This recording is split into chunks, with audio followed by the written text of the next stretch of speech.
Donald Trump kembali membuat dunia terkejut. Kali ini, bukan soal politik, tapi perdagangan global. Mulai awal Agustus 2025, Amerika Serikat resmi memberlakukan tarif tinggi bahkan hingga 50% terhadap lebih dari 90 negara. Keputusan ini langsung memicu kepanikan pasar dan ketegangan diplomatik internasional. Siapa saja yang jadi korban? Dan apa dampak besarnya terhadap perekonomian dunia? Mari kita bahas. Trump menyebut kebijakan ini sebagai strategi untuk menekan defisit perdagangan Amerika dan menghidupkan kembali industri dalam negeri. Menurutnya, terlalu banyak barang impor yang membanjiri pasar Amerika, membuat produsen lokal kalah bersaing. Tapi, tarif kali ini bukan tarif biasa. Banyak produk yang dikenakan bea masuk tambahan, bahkan hingga 50%. Negara-negara yang biasanya menjadi mitra dagang dekat Amerika pun tak luput dari target. Akibatnya, pelaku usaha khawatir biaya tambahan ini pasti akan dibebankan pada konsumen, yang artinya harga barang impor di Amerika akan naik tajam. Inflasi pun mengintai. Kebijakan tarif ini langsung mengancam hubungan dagang internasional. Negara-negara seperti India, Brasil, Kanada, dan Swiss kini berpacu dengan waktu untuk negosiasi ulang. Masing-masing negara punya cerita dan kepentingan sendiri. Ada yang kena karena alasan ekonomi, ada pula yang terseret urusan politik global.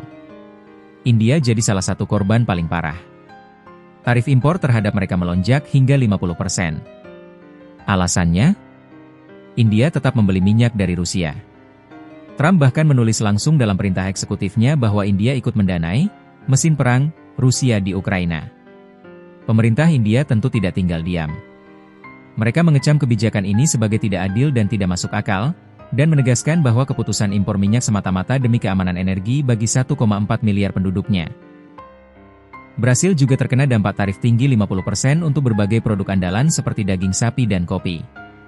Beberapa analis menilai, ini bukan cuma soal perdagangan. Ada aroma politik di baliknya. Trump dikenal dekat dengan mantan Presiden Brasil, Jair Bolsonaro, yang kini tengah tersandung kasus hukum. Kebijakan tarif ini dipandang sebagai cara untuk menekan pemerintahan Brasil saat ini sekaligus melindungi sekutunya. Meski pemerintah Brasil yakin dampak ekonominya tak terlalu besar karena mereka lebih banyak ekspor ke Tiongkok dan negara BRICS, pasar keuangan tetap goyah. Swiss, negara yang biasanya aman dari gejolak tarif Amerika, kini ikut terjebak. Tarif impor produk Swiss mencapai 39%. Memang, sektor farmasi awalnya dikecualikan, tapi Trump mengancam akan menaikkan tarifnya hingga 250% dalam 18 bulan ke depan. Swiss langsung kirim delegasi ke Washington, memperingatkan bahwa kebijakan ini berpotensi melanggar aturan WTO dan bisa memukul ekonomi mereka hingga kehilangan 2% PDB. Kanada, tetangga terdekat Amerika, juga kena getahnya. Tarif 35% untuk sebagian besar produk, dan 50% untuk baja, aluminium, serta tembaga. Padahal, Amerika dan Kanada terikat dalam perjanjian perdagangan bebas CUSMA. Kebijakan sepihak ini membuat Ottawa marah dan mulai mencari mitra dagang lain di Eropa dan Asia. Kalau kebijakan ini berlanjut, dunia bisa menghadapi perang dagang baru. Harga barang di Amerika akan melonjak, sementara ekspor negara-negara korban akan terpukul.